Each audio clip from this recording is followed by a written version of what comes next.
Rin po tayo sa isang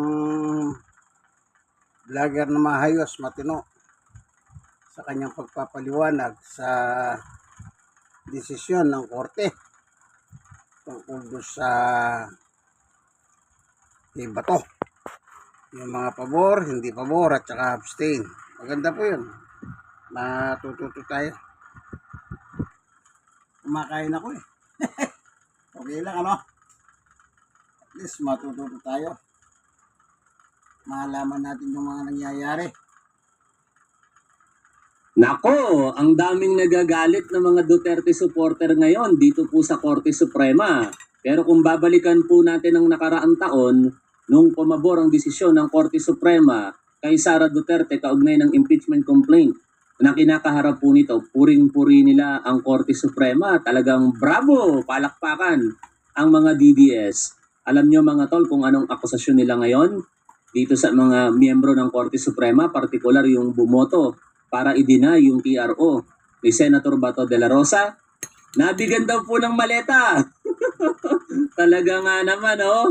Ay, nako mga DDS, kailan kayo magbabago? Pag pabor sa inyo, ayos na ayos. Pagka hindi pumabor ang desisyon, bigla nyo nang sasabihin kagad na nakatanggap ng maleta. Pero tungkol po ba saan ito? Ito nga ay may kaugnayan doon po sa TRO na hinihingi ni Senator Bato de la Rosa na unfortunately for him, hindi po ipinagkaloob sa kanya. Tanungin ko kayo mga tol, nararapat ba talagang i-deny ng Korte Suprema? Kung inyo pong opinyon ng pag-uusapan, ito pong hinihiling ni Bato de la Rosa na TRO, Type 1, kung sa tingin ninyo, yan ay karapat-dapat lamang na i-deny, or Type 2, kung kayo po'y sumasang-ayon doon sa ilang mga justices na dapat ipinagkaloob ang TRO kay Bato de la Rosa. Kindly comment your opinion. Again, Type 1 kung kayo po'y sumasang-ayon na i-deny ang TRO laban kay Bato de la Rosa. At Type 2 naman kung kayo po'y sumasang-ayon na dapat nabigyan ng TRO itong si Bato de la Rosa. At ito nga po, mga tol, sa Supreme Court Decision en banc, ibig sabihin, lahat po ng mga miyembro ng Korte Suprema ay nag-participate po dito. Maliban po dito sa isang naka-official leave, nakakuha po ng 9 na boto para po huwag ibigay ang hinihiling na TRO ni Senator Bato de la Rosa. Samantalang ang tumutol ay 5 lamang. Kilalanin muna natin kung sino-sino po yung mga pumabor para kay Bato de la Rosa. Yung naka-official leave, si Associate Justice Jafar Di Maampaw. Yung pumabor para kay De La Rosa, sina Associate Justice Ramon Paul Hernando, Associate Justice Ami Lazaro Javier, Associate Justice Henry Jean Paul Inting, Associate Justice Ricardo Rosario, and Associate Justice Antonio Co. Jr. Ang mga pumabor para po huwag ipagkaloob ang hinihiling na TRO dito kay Bato de la Rosa ay nangunguna siyempre si Chief Justice Alexander Gesmundo.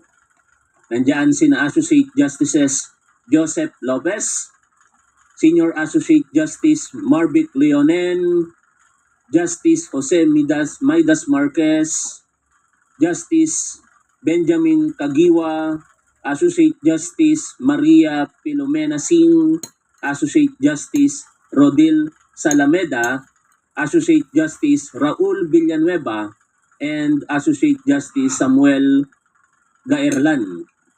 Sa mga personalidad po na ating pong binasa, ang pinaka nakakuha ng atensyon ng publiko, kumbaga siya yung pinaka-star of the night, no? Ay si Associate Justice Benjamin Kagiwa. Ano ba ang sinabi ni Associate Justice Benjamin Kagiwa? Maya-maya babasahin po natin, pero unahin din muna natin ang partikular na pahayag ni Associate Justice Marvic Leonen. At sigurado, maraming manggagalit dito na DDS, mga tol, no? Pabor na pabor sila kay Leonen nung nakaraang taon kasi si Leonen yung punente, sumulat ng desisyon para sa pagpabor na ibasura ang impeachment complaint or ideklarang unconstitutional ang impeachment complaint noong nakaraang taon laban kay Vice President Sara Duterte. Kaya puring-puri nila itong si Justice Leonen. Pero tingin ko ngayon, maraming magagalit po dito kay Justice Leonen kasi sinasabi po dito na ayon nga sa kanya, Senator De La Rosa has the burden of proof to show that there is meritorious ground for the issuance of a TRO in his favor. No? Dapat daw si Senator De La Rosa ang nagpakita na meron talagang basihan para po ma-issue ang TRO pabor para sa kanya. And hindi daw po yun nagawa nito pong si Bato De La Rosa. And dinagdag niya pa nga dito, nanlaban did not happen. Parang may patama, ano? Petition run. No? Yan po ang isa sa mga pahayag ni Justice Leonen kaugnay po ng pagbasura sa TRO na hinihiling nitong si Bato de la Rosa. At katulad po ng binanggit natin kanina, kumbaga star of the night ay si Justice Kagiwa. No? Kasi sa mga nababasa kong komento ng mga abogado, talagang hinihimok nila na basahin po yung concurring opinion ni Kagiwa kaugnay po ng desisyon na yan ng Korte Suprema. Pero ilan po sa mga sinambit niya doon ay ito pong babasahin ko. Sabi niya po, this case will define the court. For too long, power has found ways to outrun justice. It has hidden in office, in influence, in violence, and now in the language of due process. That ends here. Matapang yung mga pananalita dito ni Justice Kagiwa. Kaya hinangaan siya ngayon ng marami po nating kababayan sa pagpapahayag niya po ng mga binanggit na din natin. The court cannot become a refuge for impunity. It has always been and must always remain where justice refuses to yield. At ito pa, sabi niya pa po, the court should not come to the rescue of an individual, a public officer, no less, who is charged with mass murder and who is being brought before the International Criminal Court to face the consequences of his actions that flouted the rule of law with impunity. By the way, maraming salamat dito kay Nutriban Republic. Ito po yung ating binabasa ngayon. The actions should result in the cuddling those in power, should not allow impunity to continue as it is, in fact, the last stronghold for the protection of rights for those without it. And the court should strongly guard against being used as a politically convenient doormat for the wiping clean of those who are charged with blood on their hands. In short mga tol, sinasabi dito ng Justice Kagiwa na hindi dapat ginagamit ang korte para lusutan ng mga taong katulad ng inaakusahan ng pagpatay. Sabi nga po dito sa comment ni Nutriban Republic, by the way, huwag kayong maalis ha, sapagkat yung kabuuan po ng desisyon about this TRO ay babasahin ko po sa inyo in Tagalog, translated by ChatGPT. Marami po tayo tutunan maya-maya lamang. Huwag po kayong aalis. Maraming salamat sa 1,100 plus na manonood natin.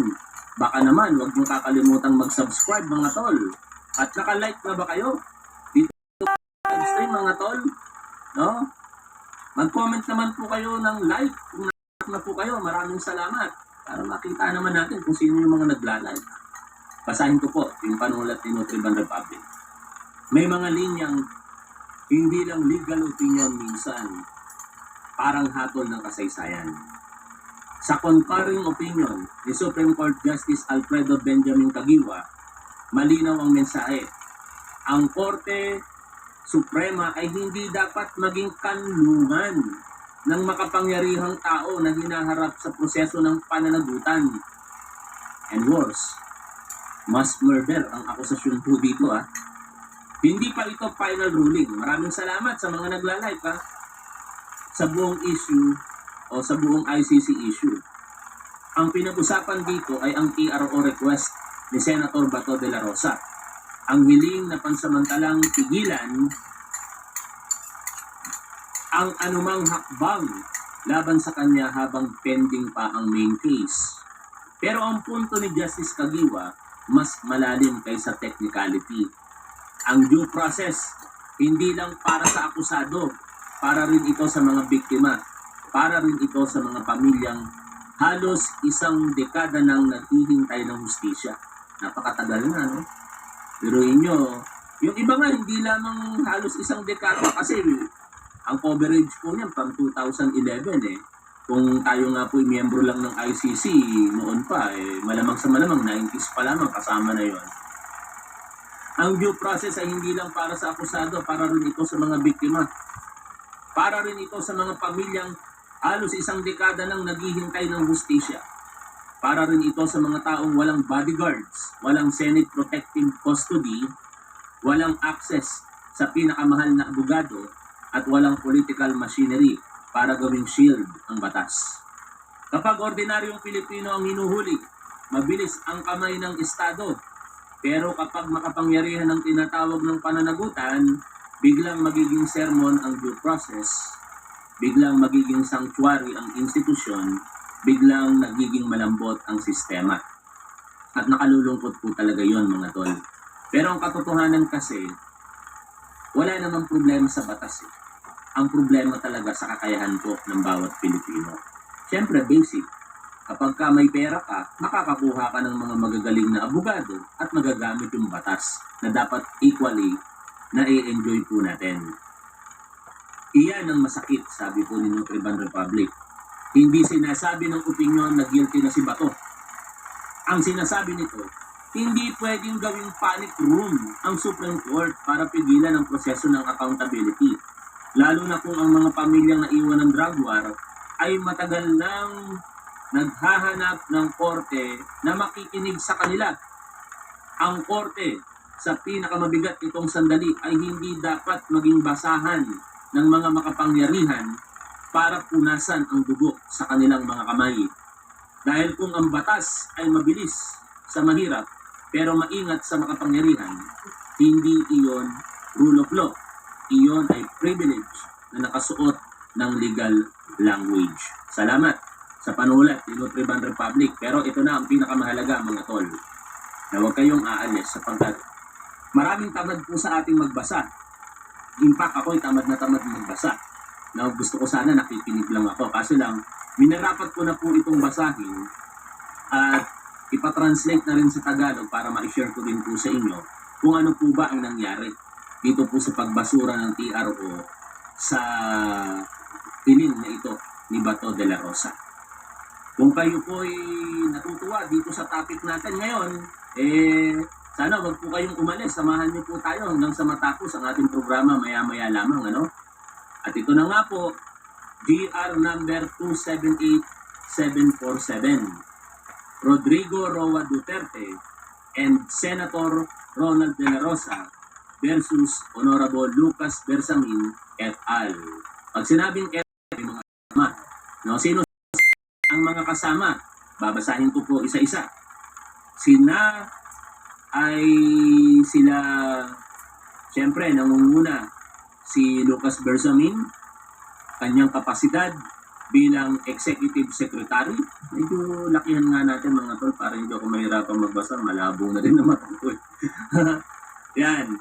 At nandiyan din sina Jesus Crispin Remulla nang noon ay kalihim pa lamang ng Department of Justice.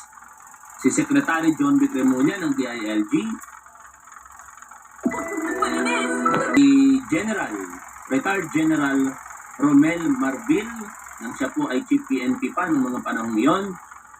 Nandiyan din po ang naging Chief PNP din po pero noong mga panahon iyon nang ihain ang petisyon na ito ay direktor pa lamang po siya ng CIDG.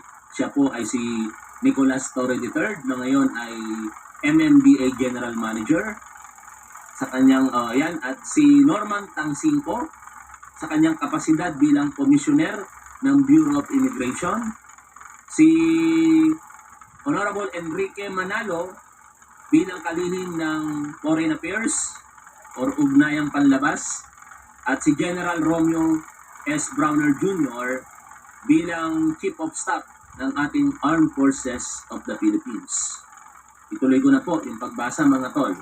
Para sa konsiderasyon ng Korte ay ang tanging usapin kung si Petitioner Senator Ronald M. De La Rosa ay may karapatan sa isang temporary restraining order o status quo ante order na mag-utos at magbabawal sa mga respondent, kanilang mga ahente, kinatawan, tauhan, at lahat ng kumikilos sa ilalim ng kanilang otoridad o direksyon na arestuhin, ikulong, dalhin sa kustudiya, o kung hindi man, ay pagkaitan si Senador De La Rosa ng kanyang kalayaan batay sa isang warrant of arrest ng International Criminal Court, isang Interpol Red Notice, isang Interpol Diffusion, o anumang dayuhang judisyal o quasi-judisyal na instrumento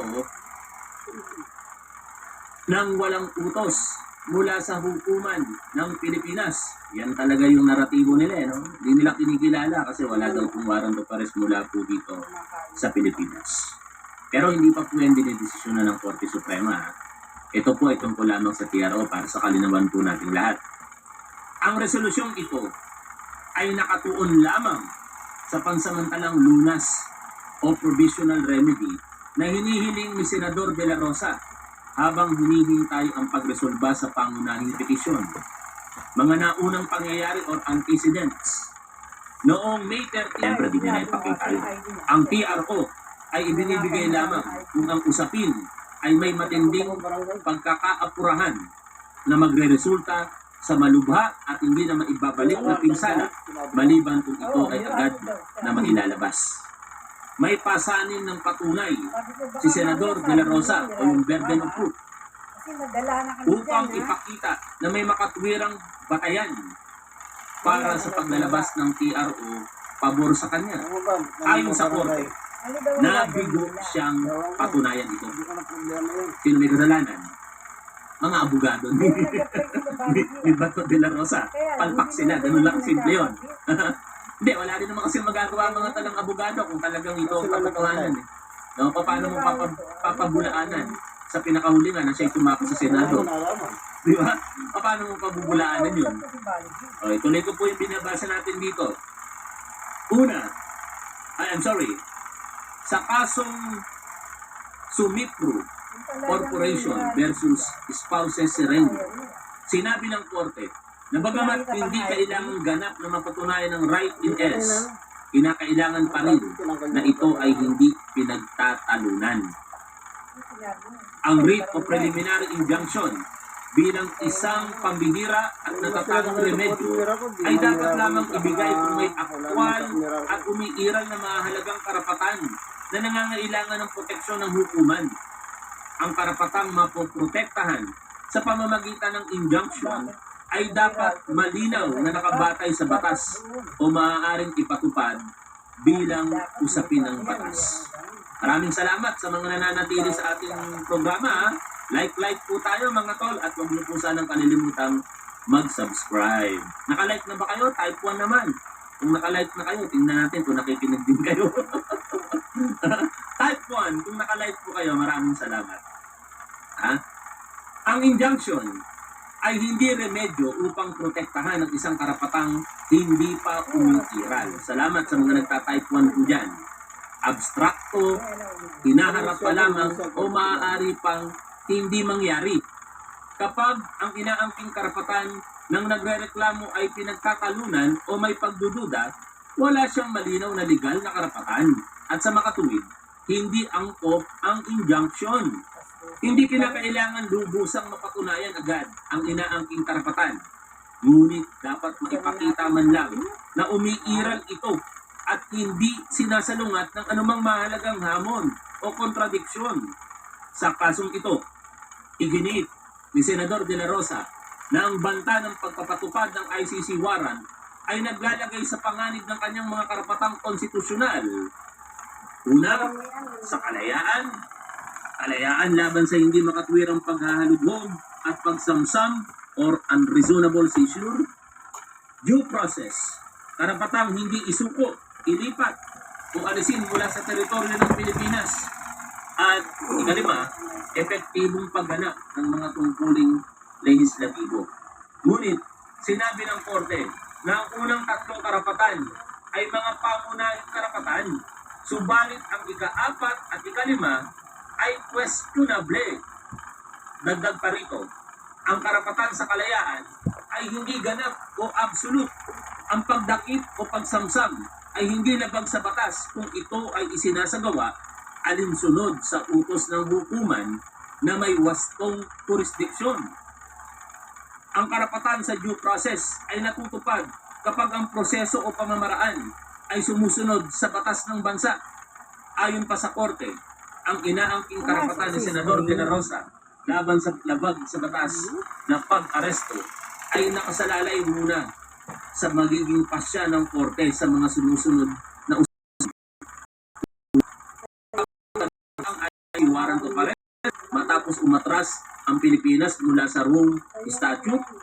Ikalawa, kailangan ba munang paunang pahintulot ng hukuman sa Pilipinas bago ipatupad ang ICC warrant? Ikatlo, may kapangyarihan ba ang mga respondent na kilalanin at o ipatupad ang ICC warrant?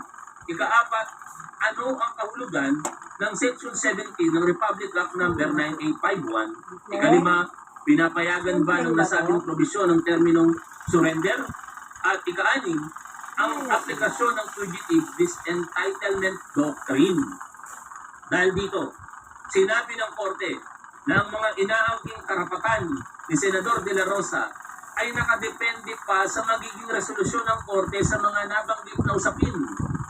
Ang injunction ay hindi maaaring gamitin upang protektahan o ipatupad ang mga karapatang nakasalalay pa lamang, abstrakto o para sa hinaharap. Ang injunction ay hindi maaaring gamitin sa kasong Barbito versus Court of Appeals. Sinabi ng Korte na ang pangangailangan ng mas malalalim na pagtalakay sa bisa ng isang order of arrest ay nagpapawalang bisa sa pagkakaroon ng malinaw at matatag na karapatang dapat protektahan gaya ng sumusunod. Sapat nang sabihin na ang pangangailangan para sa mas malalim na pagsusuri sa naturang usapin ay sa sarili nito, nabubulok ko na nagpapakita na ang malinaw at matatag na karapatan ni Major General Barbito na nararapat para sa PRO at o writ of preliminary injunction ay wala. Kapag ang karapatan ng nagrereklamo o sa kasong ito sa petitioner ay pinagtatalunan o may pagdududa, hindi ang injunction. No? Sa madaling paliwanag mga tol, kapag ka meron pa pong pagtatalo, pag-uusap o debate sa mga issue, hindi ito nararapat. At ganoon yung case dito kay Bato de la Rosa. Nasa Korte Suprema pa no? Ng temporary relief. Ikalawa,